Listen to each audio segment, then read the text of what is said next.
This is Charter Local Edition. I'm Brad Pomerantz. We are joined today by John Ashbaugh. He is the Vice Mayor of the city of San Luis Obispo, which is where we are today. Sir, thank you for inviting us to your fair city. Always a pleasure. I want to speak with you about San Luis Obispo as an example of a nice, small to mid-sized city and how it is facing the dramatic drought. Yeah, we actually have, I think, an excellent record so far. We've been allocated a target, as all California water purveyors have been told. You have to cut down as much as 36%, I think. Right, and 8 to 36%. Because of the fact when we went through the drought back in the late 80s, early 90s, about a 5-year drought then, we had actually reduced our water consumption. We were pretty familiar with what to do. Oh, really? We also added another water source. Since then, we've tapped into the Nacimiento. Right. So we don't have as much of an urgent peril facing everybody, with the possibility of dry taps. That's not going to happen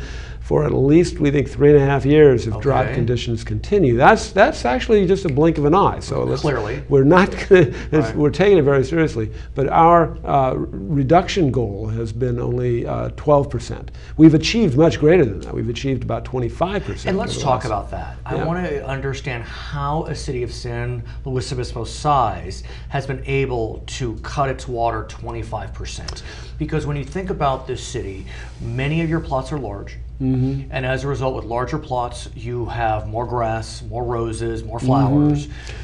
So how have your residents, your constituents, been able to do that? Well, let me use my own property as an example. I've got a 15,000 square foot lot. I used to have big. A front lawn and a back lawn, and the back lawn was kind of nice. Had her daughter's wedding, had a lot of people out there, a bunch of, but just as of last March, we decided we had already taken out the front lawn, put drought resistant in there, and we did the same thing with the backyard. We put flagstone patio and a berm and some drought resistant plants. So we've cut our water use considerably.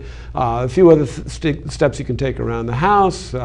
Just not keeping the water running while you're just making sure you're conscious of every little drop that you use. Reusing the water you use to boil pasta. All that. So let me ask you though about efforts you took. Yeah. When you took those efforts, I don't believe there were any programs in place that would allow you to recoup some of the costs.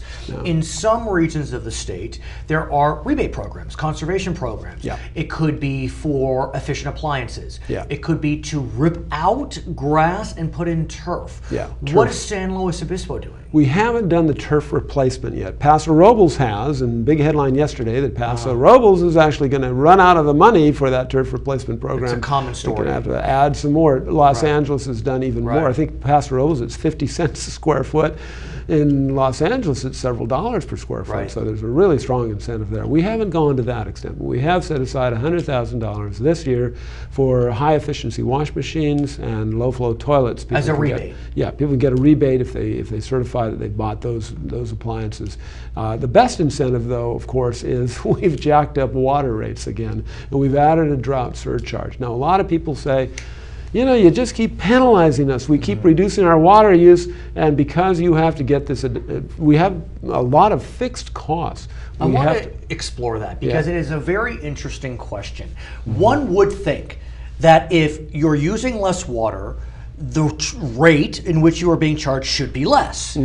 But I have learned that water delivery costs are fixed. Exactly. And you described that. So if you are receiving less water, that doesn't mean the cost to deliver is less. No, in fact, as I said, we added that third water source. That's Nacimiento Reservoir, a fairly extensive pipeline coming down from just west of Paso Robles. It serves Paso Robles, it serves Templeton, Atascadero. It comes down to us, and we get about 3,350 acre-feet per year, and that is a very reliable water source. If it rains anywhere in San Luis Obispo County, some of that rain is going to end up in the Nacimiento watershed. It's a very productive, very reliable reservoir. And so we were actually very lucky because of all the infrastructure, the costs are shared by those 4 jurisdictions and by the county. We have a commission set up, but we all have to pay in on a regular basis. Sizable, that water costs us about $1,750 per acre foot.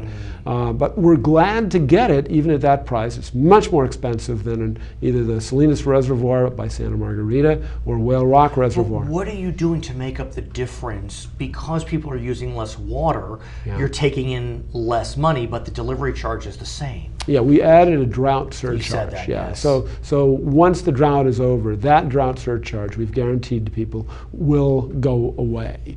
Now, one thing that will probably happen is people will never consume as much water as they were before the drought. That's what we found the last big drought, that water use ratcheted down. It was about 175 gallons per capita per day. It was down to about 120 gallons per capita per day. Now it's down to below 100. I know my wife and I personally, I check it a lot, very often, and our use now is regularly down to about 75 gallons per capita per day. So we're down there. We'd like to do better. All of us can do better. Use it for landscaping purposes. There are some very sophisticated technology. I know the company called Nexus is doing a system that is apparently, it's a little bit of an expense putting it in, but I'm considering it for our own home.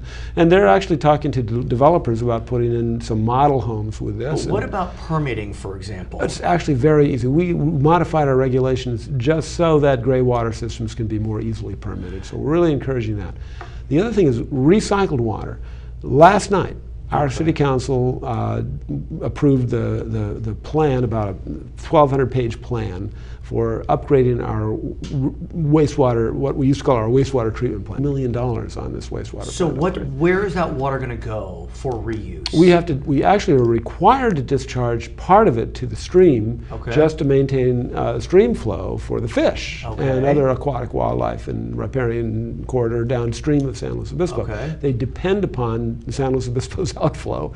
And part of it we make available in what we call our purple pipe system. We're going to expand that. That's recycled water. That we use for landscape medians, for sports fields.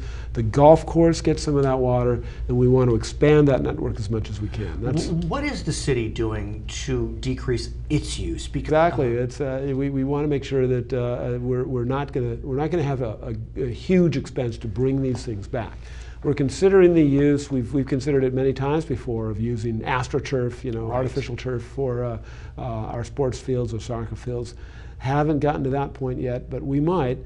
Ultimately, if this drought continues, and only God knows when it's going to be, then we'll probably get flooding, But meanwhile, one of the things I'm thinking about